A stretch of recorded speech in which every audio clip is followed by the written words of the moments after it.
ನಮಸ್ಕಾರ ಕಂಡ್ರಪ್ಪ, ಎಲ್ಲರೂ ಚೆನ್ನಾಗಿದ್ದೀರಾ? ನಾನಂತೂ ಚೆನ್ನಾಗಿದ್ದೀನಿ. ನಿಮ್ಮ ಆಶೀರ್ವಾದದಿಂದ ರಾಜಕೀಯಕ್ಕೆ ಬಂದಮೇಲೆ ದಿವಸ ಬಾದೆ ಮೇಲೆ ಕೊಡ್ತೀನಿ, ಸಾಯಂಕಾಲ ಆದರೆ ಹಾಲು ಕೊಡ್ತೀನಿ.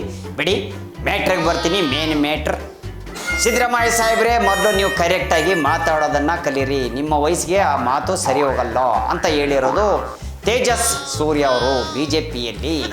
ಓಕೆನಾ? ನಾನು ಒಂದು ಬಿ ಜೆ ಪಿಯಲ್ಲಿ ಒಂದು ಸ್ಥಾನವನ್ನು ಪಡ್ಕೊಂಡಿದ್ದೇನೆ. ನನಗೂ ಒಂದು ಎಲ್ಲ ಬರುತ್ತೆ, ಮಾತಾಡೋಕ್ಕೆ ಎಲ್ಲ ಭಾಷೆಯಲ್ಲೂ ಮಾತಾಡೋಕ್ಕೆ ಬರುತ್ತೆ. ಆದರೆ ನೀವು ನನ್ನ ತಂದೆ ಸಮಾನ ಹಂಗಂದ್ಬಿಟ್ಟು ನೀವು ಹುಣ್ಣಿಮೆ, ಇವನು ಅಮಾವಾಸ್ಯೆ, ತೇಜಸ್ ಸೂರ್ಯ ನನ್ನ ಮೇಲೆ ಯಾಕೆ ಟೀಕೆ ಮಾಡೋಕ್ಕೆ ಶುರು ಮಾಡೋರಿ ಅಂತ ಗೊತ್ತಾಗ್ತಾ ಇಲ್ಲ. ಸಿದ್ದರಾಮಯ್ಯ ಸಾಹೇಬರು ನಮ್ಮ ತಂದೆ ಸಮಾನ, ನಾನು ಹಂಗೆ ಹೇಳ್ಬಾರ್ದು ಅಂತ ಇವರು ಹೇಳೋರಿ. ಅಂದರೆ ಸಿದ್ದರಾಮಯ್ಯ ಸಾಹೇಬರು ತಿಳ್ಕೊಬೇಕಾಗಿರೋದು ಏನು ಅಂದರೆ, ಸೂರ್ಯ ವರ್ಷ ಪೂರ್ತಿ ಇದ್ದೇ ಇರ್ತಾನೆ, ದಿವಸ ಇರ್ತಾನೆ ಸೂರ್ಯ. ಹುಣ್ಣಿಮೆ ಬರಲಿ ಇಲ್ಲ ಗ್ರಹಣ ಬರಲಿ, ಬೆಳಿಗ್ಗೆ ಸೂರ್ಯ ಇದ್ದೇ ಇರ್ತಾನೆ. ಆ ಥರ ಸೂರ್ಯ ನಾನು. ಹುಣ್ಣಿಮೆ ಅಂದರೆ ಏನು, ಅಮಾವಾಸ್ಯೆ ಅಂದರೆ ಏನು, ಫಸ್ಟ್ ನೀವು ತಿಳ್ಕೊಳ್ಳಿ. ನಿಮ್ಗೆ ಗೊತ್ತಿಲ್ಲ ಅನ್ಸುತ್ತೆ, ಚಂದ್ರನಿಗೆ ಯಾರು ಪೂಜೆ ಮಾಡ್ತಾರೆ, ಸೂರ್ಯನಿಗೆ ಯಾರು ಪೂಜೆ ಮಾಡ್ತಾರೆ ಅಂತ. ಸೊ ಈಗ ನಮಗೆ ಗೊತ್ತಾಗೋಯ್ತು ಕಣಪ್ಪ. ಚಂದ್ರನ ಪೂಜೆ ಮಾಡೋದು ಇವಾಗ ಇದ್ರ ಟೈಮಲ್ಲಿ ಕಣಪ್ಪ, ಏನಪ್ಪ, ರಂಜಾನ್ ಟೈಮಲ್ಲಿ ಚಂದ್ರನ ನೋಡಿ ಪೂಜೆ ಮಾಡ್ತಾರೆ. ನಮ್ಗೆ ಗೊತ್ತಾಯ್ತು ತೇಜಸ್ ಸೂರ್ಯ ಅವರೇ, ನೀವು ಹೇಳಿರೋಂಥ ಮಾತು ನಾವು ತಿಳಿಸ್ಕೊಡ್ತೀನಿ ಕರೆಕ್ಟಾಗಿ. ಸೂರ್ಯನ ಪೂಜೆ ಮಾಡೋದು ನಾವು ಹಬ್ಬ ಗಿಬ್ಬ ಬಂದಾಗ, ಯುಗಾದಿ ಹಬ್ಬ ಬಂದಾಗ ಸೂರ್ಯನ ಕೈ ಮುಗಿತೀವಿ ಅನ್ನೋ ಅರ್ಥದಲ್ಲಿ ಅವ್ರು ಹೇಳವ್ರೆ. ನೀವು ಬಿಡಿಸಿ ಹೇಳಿಲ್ಲ, ನಾನು ಬಿಡಿಸಿ ಹೇಳ್ತಾ ಇದ್ದೀನಿ. ಇದು ಸಿದ್ದರಾಮಯ್ಯ ಸಾಹೇಬ್ರೆ ಅವ್ರು ಹೇಳ್ತಾ ಇರೋಂಥ ಮೇಟ್ರು ಇದು. ಓಕೆ, ನೀವು ಮಾತಾಡೋಂಥ ಮಾತು, ಟೀಕೆ ಮಾತುಗಳು ನನಗೆ ಯಾಕೆ ಅನ್ವಯಿಸುತ್ತವೆ? ನಿಮ್ಮ ಪಕ್ಷ ಬಂದಾಗಲೇ ನಿಮಗೆ ಗ್ರಹಣ ಹಿಡಿದ್ಬಿಟ್ಟಿದೆ. ಈ ಯಾವಾಗ ಕಾಂಗ್ರೆಸ್ ಸರ್ಕಾರ ಬಂತೋ ಅವಾಗಿಂದ ಗ್ರಹಣ ಹಿಡ್ಕೊಂಡ್ಬಿಟ್ಟಿದೆ. ಕರ್ನಾಟಕಕ್ಕೆ ಗ್ರಹಣ ಹಿಡ್ಕೊಂಡಿರೋದು ನಿಮ್ಮ ಪಕ್ಷದಿಂದ. ಅಂದರೆ ಕಾಂಗ್ರೆಸ್ ಪಕ್ಷ ಗ್ರಹಣ ಹಿಡ್ಕೊಂಡಂಗೆ, ಕಾಂಗ್ರೆಸ್ ಪಕ್ಷನೇ ಗ್ರಹಣ ಇದ್ದಂಗೆ ಅಂತ ಅವ್ರು ಹೇಳ್ತಾವ್ರಿ. ಈಗ 5 ವರ್ಷ ಬಿಟ್ಟು ಹೋಗಲ್ಲ ಈ ಗ್ರಹಣ. ಯಾಕೆ ಹೇಳ್ತಾ ಇದ್ದೀನಂದರೆ, ಈಗ ಹೈವೇಗೆ ಹೋಗ್ತಾ ಇದ್ರೆ ರೋಡ್ಗಳು ಟೋಲ್ಗಿಲ್ ಪಾಸ್ ಆದಮೇಲೆ ಸ್ವಲ್ಪ ರೋಡ್ ಚೆನ್ನಾಗಿದೆ. ಅದು ಬಿಟ್ಟು ನಿಮ್ಮ ಬೆಂಗಳೂರು ಕಡೆ ನಾವು ಇನ್ನೇನು ಟೋಲ್ ದಾಟಿ ಈ ಕಡೆ ಬರ್ತೀವೋ, ಗುಂಡಿಗಳು ಫುಲ್ಲು ವಿಧಾನಸೌಧದವರೆಗೂ ಬಂದ್ಬಿಟ್ಟವೆ. ಅಂದರೆ ನಿಮ್ಮ ಪಕ್ಷ ಎಲ್ಲೆಲ್ಲೈತೋ ಅಲ್ಲೇ ಕಡೆ ಎಲ್ಲ ಗುಂಡಿಗಳವೆ. ಇದು ನೀವು ಮಾಡ್ತಾರಂತ ನಿಮ್ಮ ಪಕ್ಷನೇ ಹಿಂಗೈತೆ ಅಂದರೆ ಎಲ್ಲ ಗುಂಡಿ ಬಿದ್ದೋಗ್ಬಿಟ್ಟೈತೆ ಕಾಂಗ್ರೆಸ್ ಪಕ್ಷ ಅಂತ ಹೇಳೋರ್ಥ ತೇಜಸ್ ಸೂರ್ಯ ಅವರು. ಓಕೆನಾ? ಗುಂಡಿಗಳು ಸರಿ ಮಾಡಿ ಫಸ್ಟು, ಆಮೇಲೆ ಬೇರೆಯವ್ರ ಬಗ್ಗೆ ಮಾತಾಡಿ ಅಂತ ತೇಜಸ್ ಸೂರ್ಯ ಅವರು ಮಾಡಿರುವಂಥ ಮಾತು. ಸಿದ್ದರಾಮಯ್ಯ ಸಾಹೇಬರಿಗೆ ತಂದೆ ಸ್ಥಾನದಲ್ಲಿ ನೋಡಿದ್ದಾರೆ, ಆದರೆ ಹೇಳೋ ಮಾತುಗಳೆಲ್ಲ ಹೇಳಿದ್ದಾರೆ. ಇದು ಮೇಟ್ರು. ಇನ್ನು ಇದೆ ಕಣಪ್ಪ, ಹಲ್ವಾರು ಮೇಟ್ರುಗಳವೆ, ಹೇಳ್ತೀನಿ ನಿಮಗೆ. ಓಕೆ, ಈಗ RSS ದೊಡ್ಡದು ಇದಾಗ್ಬಿಟ್ಟೈತೆ ಕಣಪ್ಪ. ಪ್ರಿಯಾಂಕಾ ಖರ್ಗೆ ಯಾಕೆ ಅವ್ರು RSS ಹಿಂದೆ ಬಿದ್ದವರು ಗೊತ್ತಿಲ್ಲ. ರಾಷ್ಟ್ರ ಸ್ವಯಂಸೇವಕ ಸೇವಕ ಸಂಘ, ಇದು ಸಿದ್ದರಾಮಯ್ಯ ಸಾಹೇಬರು ಕೂಡ ಹೇಳಿದ್ರು. RSS ಅಂದ್ರೆ ಏನಂತ ನನಗೂ ಕೂಡ ಗೊತ್ತಿದೆ, ನಿಮಗೂ ಗೊತ್ತಿದ ಮೇಲೆ ಮತ್ತೆ ಪ್ರಿಯಾಂಕಾ ಖರ್ಗೆ ಅವರು ಯಾಕೆ ಮಾತಾಡ್ತಾ ಇದ್ದಾರೆ? ಕಾಂಗ್ರೆಸ್ಸಲ್ಲಿ ಯಾರೂ ಮಾತಾಡ್ತಾ ಇಲ್ಲ RSS ಬಗ್ಗೆ. ಅವ್ರ ತಂದೆಯವರು ಕೂಡ ಕ್ಷಮೆ ಕೇಳಿದ್ರು, ಮಲ್ಲಿಕಾರ್ಜುನ್ ಖರ್ಗೆ ಅವರು. ನೀವ್ರ ಮಗ ಪ್ರಿಯಾಂಕಾ ಖರ್ಗೆ ಅವರು, ನೀವು ಯಾಕೆ RSS ಹಿಂದೆ ಬಿದ್ದಿದ್ದೀರಾ? ಈಗೆಲ್ಲ ಸಂಘಟನೆಗಳು ಸೇರಿಕೊಂಡು ಪರ್ಮಿಷನ್ಗೆ ಕೇಳೋಕ್ಕೆ ಕಲಬುರಗಿಯಲ್ಲಿ ಎಲ್ಲ ಕಡೆ ಕೋರ್ಟ್ಗಳು ಹೋಗ್ಬಿಟ್ಟವ್ರಿ. ಏನು ಪರ್ಮಿಷನ್ ಬೇಕು ನಮಗೆ ಈ ಥರ ಕಾರ್ಯಕ್ರಮ ಮಾಡೋಕ್ಕೆ ಅಂತ ಎಲ್ಲ ಸಂಘಟನೆಗಳು ಹೋಗ್ಬಿಟ್ಟಿದ್ದಾರೆ. RSS ಹೋಗಿದೆ. ನಿಮ್ಮನ್ನೇನು ಕೇಳೋದು, ನಾವು ಕೋರ್ಟ್ ಆಧಾರ ಕೊಡ್ತಂದರೆ, ಅಧಿಕಾರ ಕೊಟ್ಟರೆ ನಾವು ಮಾಡೇ ಮಾಡ್ತೀವಿ ಅಂದ್ರೆ ಅವ್ರ ಅಧಿಕಾರ. RSS ಮೈದಾನಗಳಲ್ಲಿ ನಾವು ನಮ್ಮ ಕಾರ್ಯಕ್ರಮಗಳೇನಿದೆಯೋ ನಾವು ಮಾಡೇ ಮಾಡ್ತೀವಿ, ನಮ್ಮ ಚಟುವಟಿಕೆಗಳು ನಡೀತವೆ RSS ಅಂತ ತೊಡೆ ತಟ್ಟಿ ನಿಂತವ್ರಿ. ಏನು ಮಾಡ್ತೀರಾ ಪ್ರಿಯಾಂಕಾ ಖರ್ಗೆ ಅವರೇ, ನೀವು ಹೇಳಿ. RSS ಮೇಲೆ ನಿಮಗೆ ಯಾಕೆ ಕಣ್ಣು ಅಂತ ಜನ ಕೇಳ್ತಾ ಇದ್ದಾರೆ. RSS ಅವ್ರು ನಿಮ್ಗೆ ಏನು ಮಾಡಿದ್ದಾರೆ? RSS 100 ವರ್ಷದ ಇತಿಹಾಸ ಇದೆ. RSS ಟಚ್ ಮಾಡೋಕ್ಕೆ ಇಂದಿರಾ ಗಾಂಧಿ ಕೈಲಾಗಲಿಲ್ಲ, ನೆಹರು ಅವ್ರ ಕೈಲೂ ಆಗಲಿಲ್ಲ, ರಾಜೀವ್ ಗಾಂಧಿ ಅವ್ರ ಕೈಲೂ ಆಗಲಿಲ್ಲ. ನೀವ್ಯಾರು? ಅದರಲ್ಲೂ ಹೇಳಿದ್ರು, ನಿಮ್ಗೆ ಗೊತ್ತಿದೆ ಯತ್ನಾಳ್ ಸಾಹೇಬರು ಏನು ಹೇಳೋರಿ ಅಂತ. ಗೊತ್ತಾಯ್ತೇನ್ರಪ್ಪ? ಇನ್ನು ಹಲವಾರು ವಿಚಾರಗಳಿವೆ ಕಣಪ್ಪ, ಸುಮಾರು ವಿಚಾರಗಳಿವೆ. Just wait and watch. ಇನ್ನೊಂದು ವಿಚಾರ ಕಣಪ್ಪ, ಮೋದಿಯವರು, ನಮ್ಮ ಪ್ರಧಾನಮಂತ್ರಿ ಮೋದಿಯವರು ಆರ್ಟಿಕಲ್ 370 ಅಂತ ಯಾವಾಗ ಮಾಡಿದ್ರೋ ಆವಾಗಿಂದ ಪಾಕಿಸ್ತಾನಕ್ಕೆ ಶುರು ಹತ್ಕೊಂತು ಕೇಡುಗಾಲ. ನಮ್ಮ ಮೋದಿಯವರು ಆರ್ಟಿಕಲ್ 370 ಮಾಡಿದ್ಮೇಲೆ ಕೇಡುಗಾಲ ಹತ್ಕೊಂಡಿದ್ದು ಪಾಕಿಸ್ತಾನಕ್ಕೆ ಇನ್ನೋರ್ಗೂ ಬಿಟ್ಟಿಲ್ಲ. ಅವ್ರಿಗೆ ಅಮಾವಾಸ್ಯೆ ಹತ್ಕೊಂಡ್ಬಿಟ್ಟೈತೆ. ಅವ್ರ ಅಮಾವಾಸ್ಯೆನ ಬಿಡೋದಿಲ್ಲ, ಪೂರ್ತಿ ಮುಳುಗಿಸೋರ್ಗೂ ಬಿಡಲ್ಲ. ಭೂಪಟದಲ್ಲಿ ಅವ್ರ ಹೆಸರು ಪಾಕಿಸ್ತಾನದ ಹೆಸರೇ ಇಲ್ದಂಗೆ ಮಾಡಕ್ಕೆ ಬಿಡ್ತೀನಿ ಅಂತ ಹೇಳಿದ್ರು. ಖಂಡಿತ ಹಂಗೆ ಆಗತ್ತೆ. ಈಗ ತಾಲಿಬಾನ್, ಅಫ್ಘಾನಿಸ್ತಾನ್, ಇಂಡಿಯಾ. ಇನ್ನೊಂದು ಕಣಪ್ಪ, ಟರ್ಕಿಯವರು ಸಪೋರ್ಟ್ ಮಾಡಿದ್ರು ಪಾಕಿಸ್ತಾನಕ್ಕೆ. ಈಗ ಟರ್ಕಿಯವರು ಟೊರ್ ಅಂತ ಆಗ್ಬಿಟ್ಟದೆ ಅವ್ರ ಕತೆ ಕೂಡ. ಅವ್ರಿಗೂ ಕೇಡಿಗಾಲ ಶುರು ಆಗ್ಬಿಡುತ್ತೆ. ಪಾಕಿಸ್ತಾನಕ್ಕೆ ಸಪೋರ್ಟ್ ಮಾಡಿದ್ದವ್ರೇ. ಸೊ ಹೀಗಾಗಿ ಈಗ ಏನಾಗ್ಬಿಟ್ಟೈತಿ, ಈಗ ಈ ಥರ ಆಗ್ಬಿಟ್ಟೈತೆ. ಆಮೇಲೆ ಅಮೇರಿಕದವರು ಇವ್ರಿಗೊಂದು ಜಟ್ಟು ಕೊಡ್ತಾವ್ರಂತೆ ಪಾಕಿಸ್ತಾನದವ್ರಿಗೆ. ಯಾವುದೇ ಯುದ್ಧದ ವಿಮಾನಗಳು ಏನೇ ಒಂದು ಬಾಂಬ್ಗಳು ಹಾರಿಸಿದ್ರು ಅದನ್ನು ಡಿಫೆಕ್ಟ್ ಮಾಡಕ್ಕೆ ಬಿಡ್ತೈತಂತೆ. ಅದನ್ನು ಏನು ಮಾಡುತ್ತೆ, ಏನು ಎಫೆಕ್ಟೇ ಆಗಲ್ಲ ಅದು. ಆ ಥರ ಹಂಗೆ ಅದನ್ನು ಅಲ್ಲೇ ಅಳಿಸ್ ಬೀಸಾಕ್ಬಿಡ್ತೈತೆ, ರಬ್ಬರ್ ಅಳಿಸ್ದಂಗೆ. ಅಮೆರಿಕದವ್ರು ನೋಡಿ ಟ್ರಂಪ್ ಮಾಡ್ತಾ ಇರೋಂಥ ಕೆಲಸ. ಟ್ರಂಪ್ ಯಾವ ಕಡೆ ಅಂತ ಗೊತ್ತಾಗ್ತಲ್ಲ. ಈತ ಪಾಕಿಸ್ತಾನ ಕಡೆನೂ ಹೋಗ್ತಾನೆ, ಈತ ಭಾರತ ಕಡೆ ಬಂದು ಮೋದಿಯವರಿಗೆ ಫ್ರೆಂಡು ಅಂತಾನೆ. ಇಲ್ಲಿ ನೋಡಿದ್ರೆ ಬಗಲ್ ದುಶ್ಮನ್ ಕಹ ಅಂದರೆ ಬಗಲ್ ಮೇ ಅಂದಂಗೆ ಟ್ರಂಪ್ ದುಶ್ಮನ್ ಆಗ್ಬಿಟ್ಟವನೀಗ ಇಂಡಿಯಾಗೆ. ಯಾಕಂದ್ರೆ ಅವ್ನು ಪಾಕಿಸ್ತಾನದವ್ರದ್ದು ಯುದ್ಧ ನಿಲ್ಲಿಸಿ ಅಂತ ಮೋದಿಯವರಿಗೆ ಫೋನ್ ಮಾಡಿದಾಗ ಮೋದಿಯವರು ಫೋನ್ ಎತ್ತಿರಲಿಲ್ಲ. ಗೊತ್ತಿದೆಯಾ ನಿಮಗೆ ಈ ವಿಚಾರ? ಯಾಕಪ್ಪ ಅಂದರೆ ಮೋದಿಯವ್ರಿಗೆ ಫೋನ್ ಮಾಡೋದಂತೆ. ಏನಕ್ಕೆ ಫೋನ್ ಮಾಡ್ದ ಅಂದರೆ, ಯುದ್ಧ ಮಾಡಕ್ಕೆ ಹೋಗ್ಬಿಡಿ ಪಾಕಿಸ್ತಾನದವರು, ನನ್ನ ದೋಸ್ತ್, ನನ್ನ ಗೆಳೆಯೋ, ನನ್ನ ಚಡ್ಡಿ ದೋಸ್ತ್ ಅಂತ ಹೇಳಕ್ ಹೋದಂತೆ. ಹಿಂಗಾಗಿ ಅವರು ಮೋದಿಯವರು ಎತ್ತಿಲ್ಲ. ಅವ್ರದ್ದು ಏನಿತ್ತೋ ಟಾರ್ಗೆಟು ಮಾಡೋವರೆಗೂ ಅವ್ರು ಎತ್ತಿಲ್ಲ. ಆಮೇಲೆ ಎತ್ತದ ಮೇಲೆ ಫೋನ್ ಮಾಡಿದಾಗ ಯಾಕೆ ಮಾಡ್ದು ಅಂತ ಕೇಳಿದ್ರಂತೆ. ಇದು ನಮಗೂ ನಮ್ಮ ಇಂಡಿಯಾಗೆ ಸೇರಿದ ಸಂಬಂಧ, ನಿನಗೆ ಅದು ಬೇಕಾಗಿಲ್ಲ ಅಂದ್ಬಿಟ್ಟು ಅವ್ರು ಮೋದಿಯವರು ಅವನು ಉರ್ಕೊಂಬಿಟ್ಟವ್ನಿ, ಟ್ರಂಪ್ ಉರ್ಕೊಂಬಿಟ್ಟವ್ನಿ ಅಂತ ಹೇಳ್ತವ್ರಿ ಕಣಪ್ಪ. ಏನಪ್ಪ ಇದು ಬೇಜಾರಾಗ್ಬಿಡ್ತೈತೆ. ಯಾವ ಲ್ಯಾಂಗ್ವೇಜಲ್ಲಿ ನಾನು ಹೆಂಗೆ ಮಾತಾಡ್ಬೇಕಂತ ಗೊತ್ತಲ್ಲ. ಸಡನ್ ಆಗಿದ್ದೀರಿ ಅಂದ್ರೆ ಒಪ್ಪೆಲ್ಲವ್ರು ಬಂದುಬಿಡ್ತಾರೆ ಕಣಪ್ಪ. ನನಗೂ ಇಂಥ ವಿಚಾರಗಳು ಕೇಳಿದಾಗ ಅನ್ಯಾಯ ನಡೀತಾ ಐತೆ, ಇವನು ಟ್ರಂಪ್ ಮಾಡಿರೋ ಕೆಲಸ ಸರಿ ಇಲ್ಲ. ಯಾವುದೋ ಯುದ್ಧದ ವಿಮಾನ ಬೇರೆ ಕೊಡ್ತಾವನಂತೆ ಗಿಫ್ಟ್ ಆಗಿ ಪಾಕಿಸ್ತಾನಕ್ಕೆ. ಅಂದರೆ ಯಾವುದೇ ಒಂದು ಬುಲೆಟು ಗಿಲೆಟು ಯಾವುದೋ ಒಂದು ರ್ಯಾಕೆಟ್ ಗಿಕೆಟ್ ಬಿಟ್ಟರು ಅದು ಅಲ್ಲೇ ಮೇಲ್ಗಡೆ ಬ್ಲಾಸ್ಟ್ ಆಗಿಬಿಡ್ಬೇಕು, ಪಾಕಿಸ್ತಾನದವ್ರು ರೀಚ್ ಆಗಬಾರ್ದು ಅನ್ನೋ ಥರ ಮಾಡಕ್ಕೆ ಹೋಗ್ತಾನೆ. ಆದ್ರೆ ಆಗಲ್ಲ. ರಷ್ಯಾ ನಮ್ಮ ಜೊತೆ ಇದೆ. ಟ್ರಂಪ್ ನಿಮಗೆ ಗೊತ್ತಿಲ್ಲ. What is this you doing misunderstanding? You don't know what is India. India is powerful, not world India, this is new India ಅಂತ ಮೋದಿಯವ್ರು ಹೇಳ್ತಾವ್ರಿ. ಇದನ್ನು ಜ್ಞಾಪಕ ಇಟ್ಕೊಳ್ಳಿ. ಟ್ರಂಪ್ನ ಟ್ರಂಕ್ ಒಳಗೆ ಹಾಕ್ಬಿಡ್ತಾರೆ. ಇಷ್ಟರೊಳಗಡೆ ನೋಡ್ತಾ ಹೋಗಿ. ವೀಸಾ ಕಾರ್ಡು ಗೀರ್ಡು ಪಾಸ್ಪೋರ್ಟ್ ಎಲ್ಲ ಕ್ಯಾನ್ಸಲ್ ಮಾಡಿಸಿ ಹಾಕ್ಬಿಟ್ಟವ್ರೆ. ಇಂಡಿಯಾದವ್ರು ಯಾರು ಅಲ್ಲಿ ಹೋಗ್ಬಾರ್ದು ಹಂಗೆ ಮಾಡಿ ಹಾಕ್ಬಿಟ್ಟವ್ರೆ. ನಮಗೇನು ಪ್ರಾಬ್ಲಮ್ ಇಲ್ಲ, ನಾವು ಬೇರೆ ದೇಶಗಳಿಗೆ ಹೋಗ್ತೀವಿ ಕಣಪ್ಪ. ನಿಮ್ಮ ಪಾಕಿಸ್ತಾನ ಬೇಡ, ನಿಮ್ಮ ದೋಸ್ತು ನಮಗೆ ಇದು ಬೇಡ, ನಾವು ಟರ್ಕಿಗೂ ಹೋಗಲ್ಲ, ನಾವು ಹೋದರೆ ಚೈನಾಗೂ ಹೋಗ್ತೀವಿ. ಇನ್ಮೇಲೆ ಫ್ರೆಂಡ್ ಆಗ್ಬಿಟ್ಟವ್ರೆ ನಮ್ಮ ಮೋದಿಯವರಿಗೆ. ನಾವು ಇವಾಗ ಚೈನಾಗೂ ಹೋಗ್ತೀವಿ, ಆಮೇಲೆ ತಾಲಿಬಾನ್ಗೂ ಹೋಗ್ತೀವಿ. ಅಫ್ಘಾನಿಸ್ತಾನವ್ರಂತೂ ನಮಗೆ ದೋಸ್ತು ಬ್ರದರು. ಓ ಗೆಳೆಯ, ನನ್ನ ಗೆಳೆಯ ಅಂತಾರೆ. ಹಂಗಾಗ್ಬಿಟ್ಟದೆ ಕಣಪ್ಪ. ಇನ್ನು ವಿಚಾರಗಳವೆ, I will tell you later, just wait and watch. Yathindra Siddaramaiah ಅವರು ಹೇಳಿರುವಂಥ ಮಾತು ಈಗ ಆಗಲೇ ಫುಲ್ಲು ಸಂಚಲನ ಮೂಡಿಸ್ಬಿಟ್ಟೈತಿ. ಕಾಂಗ್ರೆಸ್ ಒಳಗೆ ಬಿರುಗಾಳಿ ಎದ್ಬಿಟ್ಟೈತಿ. ಸತೀಶ್ ಜಾರಕಿಹೊಳಿ ಅವರು ಕರೆಕ್ಟಾಗಿ CM, ಅವ್ರು ಕರೆಕ್ಟಾಗಿ ಆ ಸ್ಥಾನ ಅವ್ರಿಗೆ ಸಿಗಬೇಕು ಅಂತ ಯತೇಂದ್ರ ಅವ್ರು ಹೇಳಿದರು. ಈಗ ಸತೀಶ್ ಜಾರಕಿಹೊಳಿ ಅವ್ರು ಹೇಳ್ತಾರಂಥದ್ದು ಅವ್ರು ಸುಮ್ಮನೆ ಮಾತಿಗೆ ಹೇಳಿರುವಂಥದ್ದು, ಮಾತಿಗೆ ಹೇಳಿದ್ದಾರೆ ಅಷ್ಟೇ. ಆದರೆ ಕಾಂಗ್ರೆಸ್ಸಲ್ಲಿ ಡಿಸೈಡ್ ಆಗಬೇಕು ಯಾರು CM ಆಗಬೇಕು ಏನು ಅಂತ.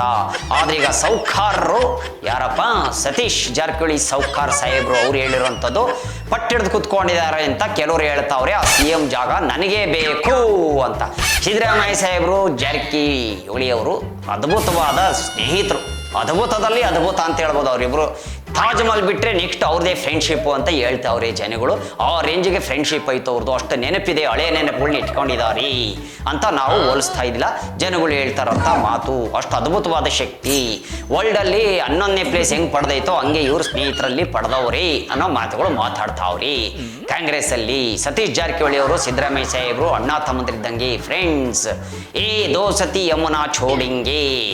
JDS ಇಂದ ಹೊರಗಡೆ ಬಂದ ಮೇಲೆ ಅವರಿಗೆ ಅವಕಾಶ ಮತ್ತೆ ಅವರಿಗೆ ಸಹಾಯ ಮಾಡಿದ್ದು ಬೇರೆ ಯಾರು ಅಲ್ಲ, ಸತೀಶ್ ಜಾರಕಿಹೊಳಿ ಅವರು. ಪ್ರೀತಿ ವಿಶ್ವಾಸ ಸಿದ್ದರಾಮಯ್ಯ ಸಾಹೇಬರು ಇಟ್ಕೊಂಡವ್ರಿ ಅಂತ ಮಾತುಕತೆ ಬರ್ತಾ ಇದ್ದಾವೆ. ಓಕೆ, ಇನ್ನವೇ ಕಣಪ್ಪ ವಿಚಾರಗಳು ಹೇಳ್ತೀನಿ, ಜಸ್ಟ್ ವೇಟ್ ಆ್ಯಂಡ್ ವಾಚ್. ಇನ್ನೊಂದು ವಿಚಾರ ಕಣಪ್ಪ, ದುಃಖದ ವಿಚಾರ ಏನು ಅಂದರೆ ಕಾವೇರಿ ಬಸ್ ಹೈದರಾಬಾದಿಂದ ಬೆಂಗಳೂರು ಬರ್ತಾ ಇತ್ತು, ಅದು ಬೆಂಕಿ ಅಂಟ್ಕೊಂಡ್ಬಿಟ್ಟು ಸುಮಾರು ಜನ ಸತ್ತೋಗಿದ್ದಾರೆ. ಸೊ ಶಿವು ಅನ್ನೋರು ನಮ್ಮ ಕರ್ನಾಟಕದವರು, ಅವರು ಸುಮಾರು ಜನ ಹಿಂದಿ ತೆಲುಗು ತಮಿಳು ಮಾತಾಡೋರೆಲ್ಲ ಕೂಗಾಡ್ತಾ ಇದ್ರಂತೆ. ಹೊಗೆ ಎಲ್ಲ ಫುಲ್ಲು ಕಟ್ಕೊಂಡ್ಬಿಟ್ಟು ಬಸ್ ಒಳಗಡೆ. ಸೊ ಹಿಂಗಾಗಿ ಕಾಣಿಸೋಕ್ಕಾಗಿಲ್ಲ, ಯಾವ ಕಡೆ ಹೆಂಗೆ ಗ್ಲಾಸಲ್ಲಿದೆ ಎಲ್ಲಿ ಹೊಡೆದು ಹೋಗ್ಬೇಕಂತ ಗೊತ್ತಾಗಿಲ್ಲ. ಸುಮಾರು ಜನ ಸತ್ತೋಗಿದ್ದಾರೆ. ಅದರಲ್ಲಿ ಒಂದು 10-12 ಜನನ ಶಿವು ಅನ್ನೋರು ಬದುಕಿಸಿದಾರಂತೆ. ಹೊರಗಡೆ ಹೋಗಿ ಅವ್ರನ್ನ ಕಾಪಾಡಿದ್ದಾರೆ. ತುಂಬ ಬೇಜಾರಾಗುತ್ತೆ. ಬಸ್ ಒಳಗಡೆ ಎಲ್ಲ ನಾವು ಗ್ಯಾಸ್ ಎಲ್ಲ ಇಟ್ಕೋಬೇಕು. ಇದು ಏನು ಸೇಫ್ಟಿ ಇಲ್ದಿರ ಅದು ಹೆಂಗೆ ಬಸ್ ಓಡಿಸ್ತಾರೆ ಅನ್ನೋದು ಈ ಬಸ್ ಮಾಲೀಕರಿಗೆ ಬರೀ ದುಡ್ಡು ತಗೊಳ್ಳೋದಲ್ಲೇ. ಟಿಕೆಟು 1200 1,500 ಟಿಕೆಟ್ ತೊಗೊಂತಾರೆ ಒಬ್ಬೊಬ್ಬರಿಗೆ. ಅವ್ರನ್ನ ಹೆಂಗೆ ಕಾಪಾಡೋಕ್ಕೋಬೇಕು ಅನ್ನೋ ಬುದ್ಧಿ ಇವ್ರಿಗಿಲ್ಲ. ಟ್ರಾವೆಲ್ಸ್ ಅವ್ರಿಗೆ ಅವ್ರು ಫಸ್ಟ್ ಕಲಿಬೇಕು. ಗ್ಯಾಸ್ ಇಟ್ಕೋಬೇಕು. ಅಲ್ಲೇನಪ್ಪ ಫೈರ್ ಇಂಜಿನು ಅವು ಬರೋಷ್ಟರಲ್ಲಿ ಏನಾದರೂ ಒಂದು ಗ್ಯಾಸ್ ಬರುತ್ತೆ, ಅದನ್ನ ಗ್ಯಾಸ್ನ ಫೈರ್ ಇದ್ರನ್ನ ಏನು ಆರಿಸುತ್ತೋ ಅದನ್ನ ಇಟ್ಕೊಂಡು ಸೇಫ್ಟಿಗೆ ಇಟ್ಕೋಬೇಕಲ್ವ. ಅದನ್ನ ಇಟ್ಕೊಂಡು ಏನಾದ್ರು ಮಾಡಬೇಕು. ಅದನ್ನು ಇಟ್ಕೊಳ್ಳಲ್ಲ ಅಂದರೆ ಬಸ್ಸಲ್ಲಿ ಹೆಂಗೆ ಅಲ್ವಾ. ಎಷ್ಟು ಜನ ಸತ್ತೋಗಿದ್ದಾರೆ ಇವರಿಗೆಲ್ಲ, ಏನು ಅವ್ರ ಪರಿವಾರ ಪಾಪ ಯಾರ್ಯಾರು ಎಷ್ಟು ಸತ್ತೋಗಿದ್ದಾರೆ, ಏನಾಗಿದೆ ಅವ್ರಿಗೆ ಅಂತ ತಿಳ್ಕೊಬೇಕಾಗಿರೋದು. ಎಲ್ಲ ಫಸ್ಟ್ ತಿಳ್ಕೊಳ್ಳಿ. ಟ್ರಾವೆಲ್ಸ್ ಅವ್ರಿಗೆಲ್ಲ ಹೇಳ್ತಾ ಇರೋಂಥ ಮಾತು, ಎಚ್ಚರಿಸ್ಕೊಳ್ಳಿ. ಏನಾದ್ರು ಸೇಫ್ಟಿಗೆ ಇಟ್ಕೊಳ್ಳಿ. ಫಸ್ಟು ಬಸ್ಸಿಗೆ ಬೆಂಕಿ ಹತ್ತಿದ್ರೆ ಏನು ಮಾಡಬೇಕು ಅನ್ನೋ ಸೇಫ್ಟಿನ ನೀವು ಇಡಬೇಕು ಬಸ್ಸಲ್ಲಿ. ಬುದ್ಧಿ ಕಲೀರಿ. ಓಕೆ, ಇನ್ನು ವಿಚಾರಗಳಿವೆ ಕಣಪ್ಪ, ಹಲವಾರು ವಿಚಾರಗಳಿವೆ ಹೇಳ್ತೀನಿ, ಜಸ್ಟ್ ವೇಟ್ ಆ್ಯಂಡ್ ವಾಚ್. ಇನ್ನೊಂದು ವಿಚಾರ ಕಣಪ್ಪ, ಡಿಕೆ ಸಾಹೇಬರು ಮಂತ್ರಾಲಯಕ್ಕೆ ಹೋಗಿದ್ರು, DK ಶಿವಕುಮಾರ್ ಸಾಹೇಬರು ಮಂತ್ರಾಲಯಕ್ಕೆ ಹೋಗಿದ್ರು. ಅದಕ್ಕೆ ಈಗ ಏನು ಟ್ಯಾಂಕ್ ಕೊಟ್ಟವ್ರಪ್ಪ ಅಂದರೆ ಆರ್ ಅಶೋಕ್ ಸಾಹೇಬರು ಹೇಳಿರೋಂಥದ್ದು, ನಿಮಗೆ ರಾಘವೇಂದ್ರ, ಮಾರಮ್ಮ, ಮಲ್ಲಮ್ಮ ಯಾವ ದೇವಸ್ಥಾನಗಳು ನಿಮಗೆ ಅಂದರೆ ಹಿಂದೂ ದೇವಸ್ಥಾನಗಳು ನಿಮ್ಗೆ ಯಾವುದೂ ಆಗಬಾರಲ್ಲ. ಕಾಂಗ್ರೆಸ್ನವ್ರಿಗೆ ಇಟಾಲಿ ಒಳಗಡೆ ಒಂದು ದೇವಸ್ಥಾನ ಐತೆ, ಅಲ್ಲೋಗಿ ಸುತ್ತಿ DK ಅವರೇ ಅಂತ ಅಶೋಕ್ ಸಾಹೇಬರು ಹೇಳಿರೋಂಥದ್ದು. DK ಸಾಹೇಬ್ರಿಗೆ ಇಟಲಿ ಒಳಗಡೆ ಹೋಗಿ ಸುತ್ತಿ ಅಂದರೆ ಇವ್ರಿಗೆ ಹಿಂದೂ ದೇವಸ್ಥಾನಗಳು ಆಗಬಾರಲ್ಲ ಅನ್ನೋ ಅರ್ಥದಲ್ಲಿ ಹೇಳಿರೋದು. ಕಾಂಗ್ರೆಸ್ನವ್ರು ನೀವು ಇಟಲಿ ದೇವಸ್ಥಾನಗಳು ಸುತ್ತಬೇಕು ಅಂತ ಆರ್ ಅಶೋಕ್ ಅವ್ರು ಹೇಳಿರೋಂಥದ್ದು ಕಣಪ್ಪ. ನಾನಲ್ಲಪ್ಪ ಕಣ್ಣಾರೆ ನೋಡಿದ್ದು ಕಿವಿಯಿಂದ ಕೇಳಿಸ್ಕೊಂಡಿದ್ದು ಮಾತ್ರ ನಾನು ಹೇಳೋದು, ಇವ್ರು ಹೇಳಿರೋಂಥ ಮಾತು ಕಣಪ್ಪ. ಅಂದರೆ ಯಾಕೆ ಹೇಳ್ತಾ ಇದ್ದಾರೆ ಅಂದರೆ ನಿಮಗೆ ಗೊತ್ತಾಗಿರುತ್ತೆ ಕಣಪ್ಪ, ಕಾಂಗ್ರೆಸ್ ಸರ್ಕಾರದವರು ಯಾರಿಗೆ ಯಾರು ಎಷ್ಟು ಸಪೋರ್ಟ್ ಮಾಡ್ತಾರೆ, ಯಾಕೆ ಏನು ಅಂತ, ಅದಕ್ಕೆ ಇವ್ರು ಹೇಳ್ತಾ ಇರೋಂಥದ್ದು. ಅರ್ಥ ಆಯ್ತೇನ್ರಪ್ಪ? ಹಿಂಗಾಗಿ ಹಿಂಗೆ ಹೇಳ್ತಾವ್ರೆ ಕಣಪ್ಪ. ಆಮೇಲೆ ಇವು ಎಲ್ಲ ನಡೀತವೆ ಕಣಪ್ಪ. ಈಗ ಸಿದ್ದರಾಮಯ್ಯ ಸಾಹೇಬರು ಬೇರೆ ಹೇಳಿದ್ರು ಒಂದೇ ಒಂಚಪ್ಪನೇ ಟೈಮಲ್ಲಿ, ನಾನು ಹುಟ್ಟಿದ್ರೆ ಮುಂದಿನ ಜನ್ಮದಲ್ಲಿ ನಾನು ಮುಸ್ಲಿಂನಲ್ಲೇ ಹುಟ್ಟುತ್ತೇನೆ ಅಂದಿದ್ರು. ಸೊ ಇವೆಲ್ಲ ನೋಟೆಡ್ ಆಗಿರ್ತವೆ ಕಣಪ್ಪ. ನಾವು ಹೇಳಿರೋದಲ್ಲ, ನೀವು ಹೇಳಿರೋದು, ನೀವೇ ಹೇಳಿ ನೀವೇ ಸಿಕ್ಕಾಕೊಂಡ್ಬಿಟ್ಟಿದ್ದೀರಾ. ಹಿಂಗಾಗಿ ಅದಕ್ಕೆ ಅವ್ರು ಹೇಳ್ತಾವ್ರೆ ಪಾಪ ಇಟಲಿ ದೇವಸ್ಥಾನಕ್ಕೆ ಹೋಗಿ ಸುತ್ತಿ ಅಂತ. ನಾವು ಯಾವ ಪಕ್ಷಕ್ಕೂ ಸಪೋರ್ಟ್ ಮಾಡಲ್ಲ ಕಣಪ್ಪ, ಎಲ್ಲರೂ ಒಂದೇ ನಮಗೆ. ಯಾಕಂದ್ರೆ ನಾವು ಓಟ್ ಹಾಕೋರು, ನಾವು ಪಬ್ಲಿಕ್ ಮಾಮೂಲಿ ಬೇಕೇನ್ರಪ್ಪ. ಹಿಂಗಾಗಿ ನಾನು ಹೇಳ್ತಾ ಇರೋಂಥದ್ದು ಅವ್ರು ಹೇಳಿರೋದು ನಿಮಗೆ ಹೇಳಿದ್ದೀನಿ. ಈಗ ನಿಮ್ಮ ಕಡೆ ಏನು ಉತ್ತರ ಬರ್ತೈತೆ ಅಂತ ನಾವು ಕಾಯ್ದು ನೋಡ್ಬೇಕು ಕಣಪ್ಪ. ಬೇಕೇ ಇನ್ನು ಹಲವಾರು ವಿಚಾರಗಳಿವೆ ಕಣಪ್ಪ, ಜಸ್ಟ್ ವೇಟ್ ಅಂಡ್ ವಾಚ್. ಇನ್ನೊಂದು ವಿಚಾರ ಕಣಪ್ಪ, ಯತೇಂದ್ರ ಅವರು ಹೇಳಿರುವಂಥದ್ದು, ಸಿದ್ದರಾಮಯ್ಯ ಸಾಹೇಬ್ರು ಹೇಳಿ ಯತೇಂದ್ರ ಅವ್ರ ಕೈಲಿ ಹೇಳಿಸಿರುವಂಥದ್ದು, ಸತೀಶ್ ಜಾರಕಿಹೊಳಿ ಅವರು CMಗೆ ಸೂಕ್ತ, ಅವರೇ ಸೂಕ್ತ ಆ ಚೇರಿಗೆ ಅಂತ ಹೇಳಿರೋದು. ಯತೇಂದ್ರ ಅವ್ರ ಮೊನ್ನೆ ಹೇಳಿರೋಂಥ ಮಾತು ಅವರು ಮನಸ್ಸಿಂದ ಹೇಳಿದ್ದಲ್ಲ, ಅಂದರೆ ಅದು ಸಿದ್ದರಾಮಯ್ಯ ಸಾಹೇಬರು ಮಗನಿಗೆ ಹೇಳಿರೋದು ಅಂತ ಹೇಳ್ತಾ ಇದ್ದಾರೆ ಆರ್ ಅಶೋಕ್ ಸಾಹೇಬರು.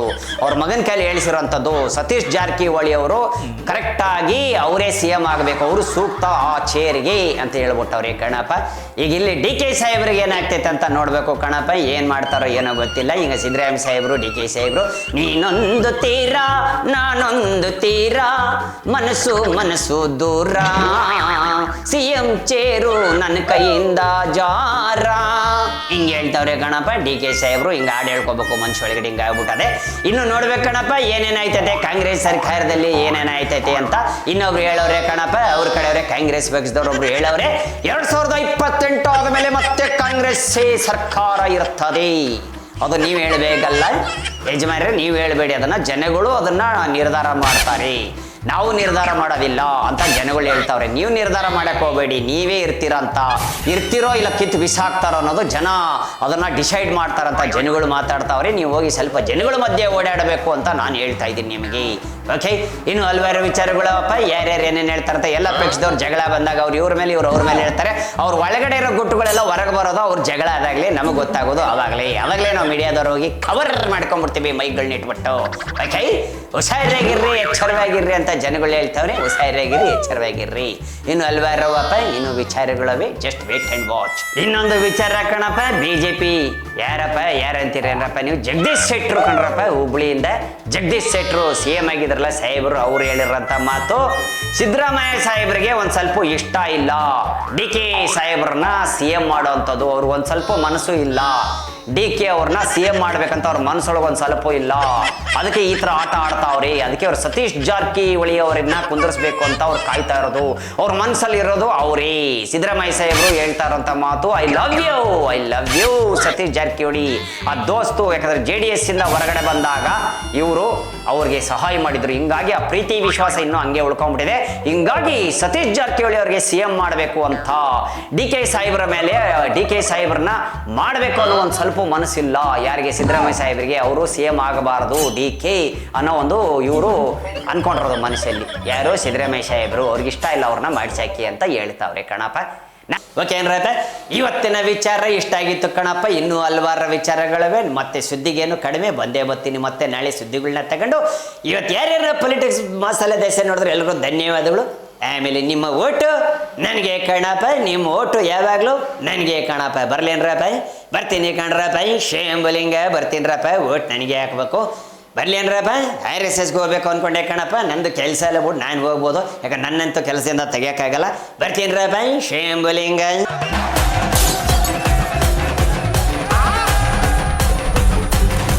ಕ್ಷಣ ಕ್ಷಣದ ಸುದ್ದಿಗಳಿಗಾಗಿ ಫ್ರೀಡಂ ಟಿವಿ ಸಬ್ಸ್ಕ್ರೈಬ್ ಮಾಡಿ, ಲೈಕ್ ಮಾಡಿ ಹಾಗೂ ಫಾಲೋ ಮಾಡಿ. ಹೊಸ ಸುದ್ದಿಗಳ ನೋಟಿಫಿಕೇಶನ್ಗಾಗಿ ಬೆಲ್ ಐಕಾನ್ ಮೇಲೆ ಕ್ಲಿಕ್ ಮಾಡಿ.